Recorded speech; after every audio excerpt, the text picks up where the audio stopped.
Frontline Updates, where we delve deep into military strategies and updates from conflict zones. Today, we're discussing the progress of the ongoing special military operation as of February 8, 2025. I'm your host, Sharifa Muhammad MGT. I'm Colonel AUC Oguntoye, an Infantry Officer. Technological and tactical operations. The Russian forces utilized operational tactical aviation, unmanned aerial vehicles, and missile troops to inflict damage on Ukrainian military infrastructure and forces, demonstrating a coordinated and technologically supported military effort. Welcome to Frontline Updates, your trusted source for the latest developments on security and defense operations involving military forces. I'm your host, and today we have an exclusive interview with Colonel AUC Oguntoye, who will provide insights into the progress of the special military operation as of February 8, 2025. Colonel Oguntoye, thank you for joining us. Thank you. I appreciate the opportunity. Let's start with the overall status. What is the current situation regarding the special military operation? The armed forces of the Russian Federation continue executing the special military operation. Across multiple fronts, our forces have inflicted substantial losses on enemy personnel and equipment while advancing into strategically important positions. The operation remains dynamic, with progress being made in several key regions. Can you walk us through the key engagements over the past 24 hours? Yes, in the Kharkiv direction, our North group of forces targeted Ukrainian positions in the Lipsy area, causing losses of up to 30 servicemen, 2 vehicles, 2 artillery pieces, and an ammunition depot. Meanwhile, in the western sector, our units successfully advanced deep into enemy defenses, striking Ukrainian tank and mechanized brigades in Monokinovka, Kondrashavka, and multiple other settlements. Ukrainian forces suffered approximately 240 casualties, along with the loss of an M113 armored personnel carrier, field artillery guns, and an electronic warfare station. There have been reports of intensified fighting in the Kursk region. What can you tell us about that? The situation in the Kursk region remains under control, with Russian forces successfully repelling Ukrainian incursions. Our North group of forces has engaged and neutralized formations from multiple Ukrainian brigades, including tank, mechanized, airborne assault, and marine units. Key settlements such as Gabrilevka, Sudza, and Yezny have seen fierce engagements, but our forces have maintained their ground. What about the southern front? How has the fighting progressed? Further south, the southern group of forces occupied more advantageous positions, defeating mechanized, motorized infantry, and airmobile brigades in Donetsk People's Republic.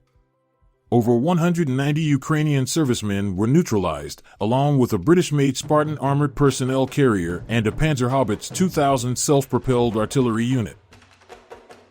Let's turn to the center group of forces. I understand several settlements were liberated. The center group of forces achieved a significant milestone by liberating Dzerzhinsk, the largest settlement in the Toretsk agglomeration. Ukrainian forces, including the Jaeger Brigade and multiple mechanized units, suffered heavy losses of up to 560 personnel, along with tanks, armored combat vehicles, and artillery pieces. What about the Eastern Front? How has the fighting progressed? The East group of forces improved their tactical positioning, striking Ukrainian brigades in Donetsk and Zaporizhia, leading to over 135 enemy casualties. Finally, in the Dnieper direction, Russian forces neutralized formations of 3 coastal defense brigades, resulting in 50 Ukrainian losses and the destruction of armored vehicles, including a U.S.-made M113 personnel carrier and an electronic warfare station. That's a broad range of operations. Can you shed light on the role of aviation, drones, and artillery in these missions? Our operational tactical aviation, strike UAVs, missile troops, and artillery have played a crucial role in this operation. These assets have been used effectively to destroy critical infrastructure supporting the Ukrainian military-industrial complex, including fuel and logistics hubs. Additionally, we've targeted military airfields, storage depots, and locations used for launching enemy UAVs. In total, we have struck 152 key enemy positions over the past 24 hours. What about air defense? How effective has it been in countering Ukrainian strikes? Our air defense systems continue to perform exceptionally well. Over the past 24 hours, they successfully intercepted and destroyed a U.S.-made HIMARS multiple launch rocket system, along with 93 enemy drones. Since the beginning of the operation, our forces have eliminated 653 aircraft, 283 helicopters, over 42,700 drones, and numerous other military assets. This has significantly reduced the enemy's ability to conduct aerial and long-range strikes. What kind of losses has the Ukrainian armed forces sustained in the Kursk region? Over the past 24 hours, Ukrainian forces in the Kursk direction have lost more than 320 personnel, 2 tanks, and a range of combat vehicles, including a U.S.-made Bradley infantry fighting vehicle. We also destroyed 13 armored combat vehicles, multiple artillery systems, and MLRS launchers such as the BM-21 Grad and BM-27 Uragan. Cumulatively, since the start of our operations in the Kursk sector, Ukrainian forces have lost more than 58,550 personnel, 350 tanks, and over 1,800 armored combat vehicles. Additionally, we have neutralized multiple HIMARS and MLRS launchers, electronic warfare stations, and a variety of engineering and logistical assets. These losses have significantly weakened their ability to sustain offensive actions in this region. From a strategic standpoint, what are the next steps for Russian forces? Our objectives remain clear. We will continue neutralizing enemy capabilities, advancing into strategic positions, and disrupting their supply and logistics chains.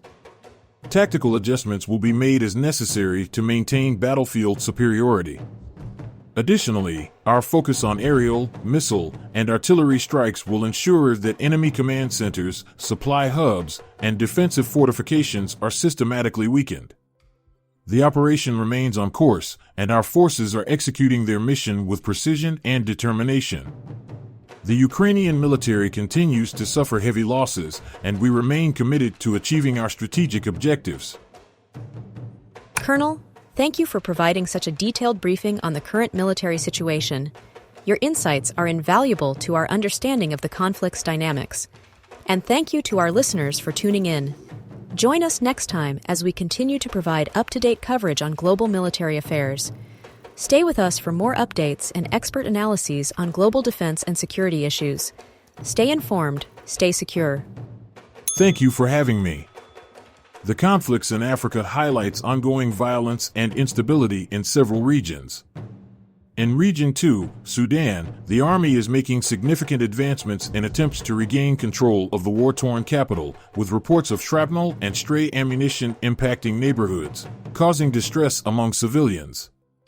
Additionally, in the Democratic Republic of the Congo continues to face severe challenges, including a jailbreak incident where over 150 female inmates were reportedly killed.